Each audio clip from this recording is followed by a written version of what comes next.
In this episode of Motive Garage presented by Sparesbox, we are installing, setting up, and most importantly, testing coilovers in the new 2022 Subaru BRZ. You'll be shocked at how quick this thing now is.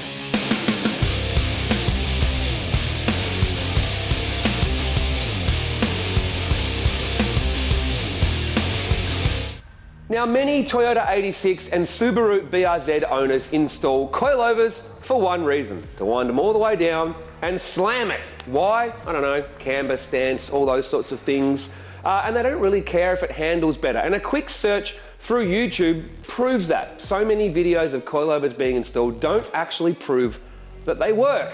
They just show how low you can go. But this is Motive Video. So we're here to see just how much quicker we can make an 86 or BRZ with the installation of good coilovers. Now for us, the number one priority is quite simply performance.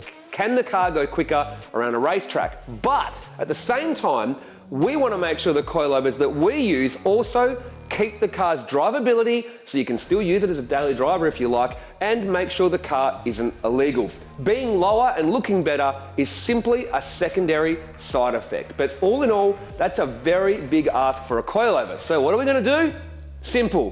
We're going to call Shockworks.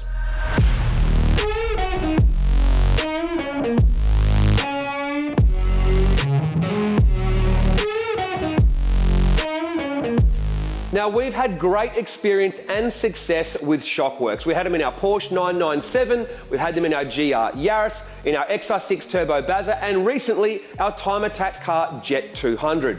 Now, the thing about Shockworks is you can order them to suit your car's setup, your power, your driving style, what aero you have, anything. They are not a simple, off-the-shelf, one-size-fits-all solution. So stance kids, probably need not apply. So first up, let's take a look at the coilovers for our BRZ.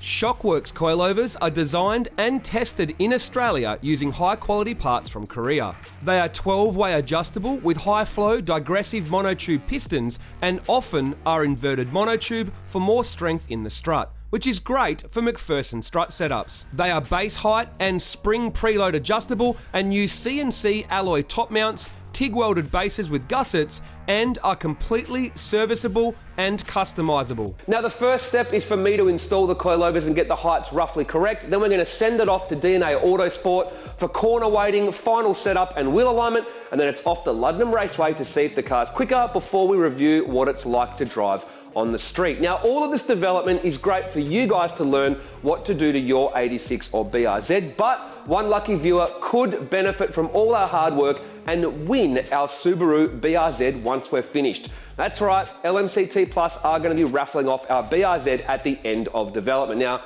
if you want to win it, you can join. Simply go to the link in the description, become a member, you pay $20 a month, and you go in the draw for every single LMCT Plus giveaway. Plus, by being a member, you have access to discounts from a whole bunch of automotive companies, and you also help out Motive Video and help us do more project cars and more content. So get on it. But now, let's get the coilovers in the car.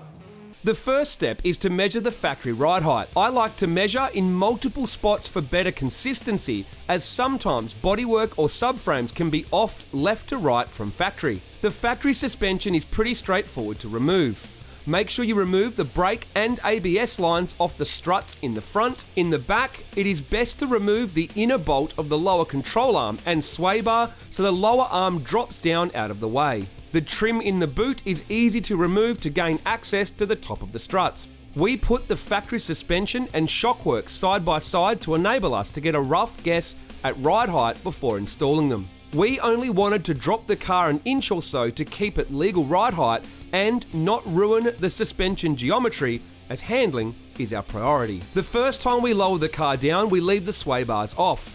It is important to roll the car back and forward and put some weight on it so it settles a little bit before our first measurement. We then make our adjustments before reattaching the sway bars. The car then gets a test drive to check for scrub and let it settle some more before another measure and adjustment. We found at the ride height that we wanted and our wheel and tyre specs, the car did scrub a little in the rear. So we contacted the guys from Sydney Guard Rolling to come around and give the guards a little bit of a trim and a massage. With that all done, the car was ready to head to DNA Autosport for corner weighting and wheel alignment.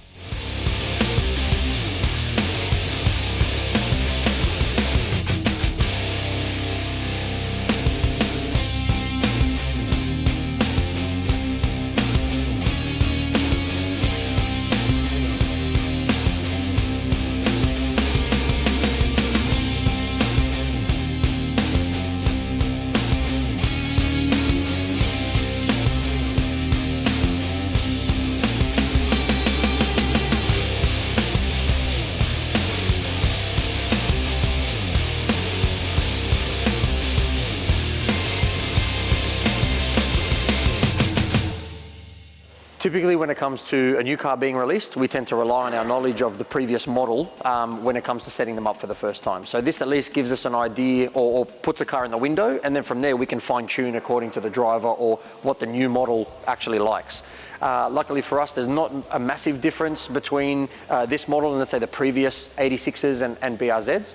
So with I guess the race experience that we have in the Toyota 86 series, we've relied on a lot of that setup knowledge and a lot of that testing to give us a good starting window for this car here. When Andrew dropped the car off, he made two things very clear to me. The first thing was that he doesn't really care too much about tyre wear, which is great for us to hear. And the other thing was he was after a track focus setup. So these cars from factory don't actually have any rear camber adjustment. So it's purely dictated by the height of the car. So the first thing that we've done is we've checked to see where the rear is at and then modeled the rest of the setup or the rest of the alignment around the rear camber. Given the height that the car was currently set up at, we found that the rear was between 1.8 degrees and 2 degrees. So we've chosen 3 degrees to start the car at the front. From a toe perspective, we've basically used our experience again from the 86 series. We've run the front at 0 toe, and we put a little bit of towing in the rear just to help with, I guess, a bit of stability in the rear of the car. Based on what Andrew said from his initial driving of the car, he's found that the rear can be somewhat lively. So typically we run them at 0, but we've actually towed the rear in slightly to, I guess, give him a bit more stability in the back of the car. So when Andrew dropped the car off, one of the things that he mentioned was that he wanted the setup to suit more tighter, slower speed tracks. So things like London Raceway, Motorcana events, etc. So that was taken into consideration when we were choosing the heights and the corner balance for the car. So the front height of the car was basically a set and forget number from us. We look at a certain piece of the geometry in the front, and once we have that in the exact place that we want it, we tend to manipulate the rear to achieve the rake out of the car that we want, but also tip the weight of each corner left to right from the rear end of the car. So the front is very much set and forget. We leave that there once we're happy with it, and then from there we manipulate the rear to get the final result. In summary, we've drawn on previous experience with these chassis to put the car in the window straight out of the box. From there, it's going to be up to Andrew to go out there, take the car through its paces on the new coilover package, and then from there we can then make small finite tweaks, I guess, to both the car in order to suit Andrew's driving, but also we may find that we have to tweak Andrew's driving to also suit the car. So it's a very different beast compared to the open class car that he's used to driving, but yeah, that's what track testing's for. So looking forward to it.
back from the first session testing out our BRZ with the Shockworks coilovers and the setup and alignment from DNA Autosport. And first I will say this, wow, what a totally different car to when I was here last time. Obviously, it's still the same chassis, still a very confidence-inspiring, great sports car to drive, but everything now, it's like it just got turned up from 8 to 11. The front end is sharper, the balance is better, mid-corner speed felt faster. In fact, everything about the car felt quicker while I was out on track. And I know all you want to do is know the lap time. We did a 55.1 last time we're here, and straight out of the gates, 53.8. I will admit, I even surprised myself with that lap. I was hoping for a low 54 by doing these changes, and the fact that I just went a 53.8 straight away means 1.3 seconds taken out of our last lap time without a whole lot of effort. No sort of coming back in and testing things out and trying again, just one session, bam, 1.3 seconds quicker. Where do we go from here? Well, here's one little problem we're now encountered. The extra speed means I'm coming into the corners quicker, and the brakes are now becoming a slight issue. Last time I was here, didn't really have any problems with brake fade and stuff. Now, after a few laps, do a cool down, I can only get one more flyer in before the brakes start to deteriorate on the lap after that. And that's just purely due to the extra speed I've got around the track, then coming into the next corner. So the way we were before, brakes were fine. Now they are starting to struggle. And luckily, our next test for this car is, you guessed it, a brake test. So we're already over the moon with how much quicker the car is around the racetrack, how much sharper the front end feels, and how good the balance is. The only thing I will say, if you're a beginner, the setup we have in the car now does make it probably, I guess, less forgiving for someone that's still new, but for someone like me, no issues whatsoever. So yeah, if you are a novice driver, you may find this setup a tiny bit harder to drive than what it was before, a little bit less forgiving, but overall, very confidence-inspiring and very quick street car around Luddenham at the moment. So the next thing to do is we're going to take the car for a drive on the street and see what it's like to live with, because guess what? This thing, still a daily driver.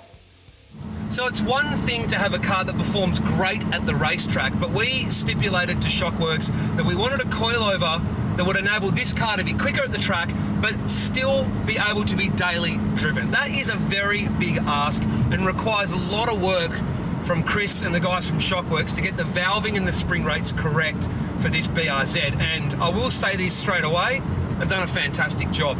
Now, you can't escape the fact that if you're lower, you need stiffer springs generally, so it doesn't bottom out and move around too much. And you need stiffer springs to stay flatter through corners to go quicker. Not too stiff though, but the right amount of extra stiffness.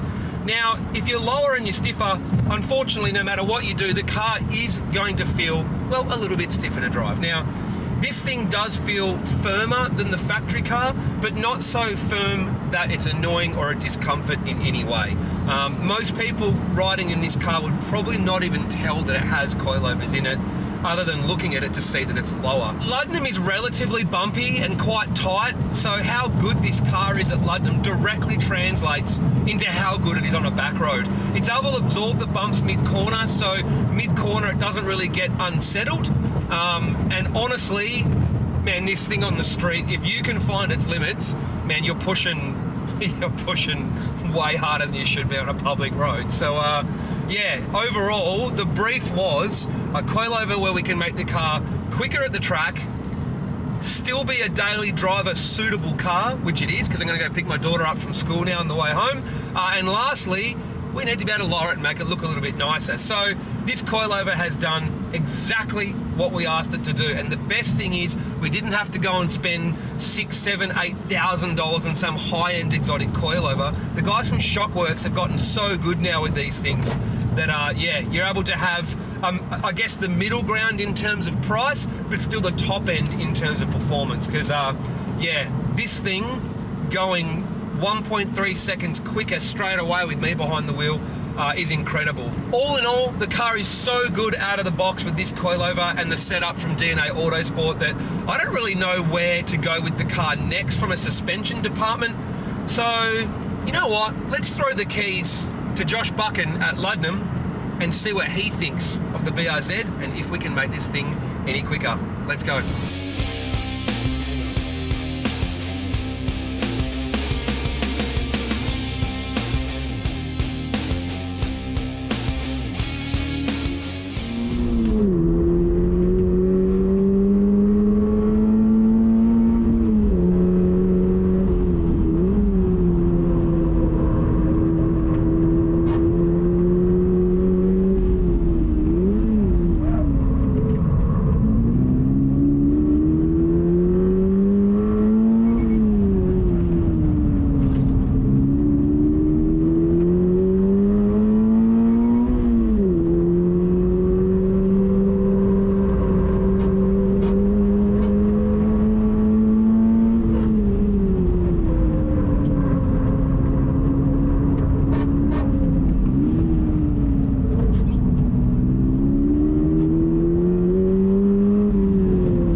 relative to the old car, it's obviously got the same DNA. I haven't done anything in the new model until just then. So, you know, it looks similar in the inside to the old car. You definitely know you're in that car, and it's got all the same characteristics. You know, it's quite balanced as a chassis and enjoyable to drive. With the mods that you've got with the Shockworks coilovers obviously having adjustment, I think there's room to move as well going forward. Certainly it wasn't perfect then, and I think that a few little tweaks you'll definitely find even more lap time. Never driven a Zestino, so I know our good friend, the famous John Boston, flogs the Zestino all the time. So yeah, look, it did what, 6 laps? Fastest lap was the 6th lap. It felt like it still had more in it, and yeah, look, it's obviously a much bigger tyre than what was on it. So again, just one of the list of things that makes it a faster car around the track.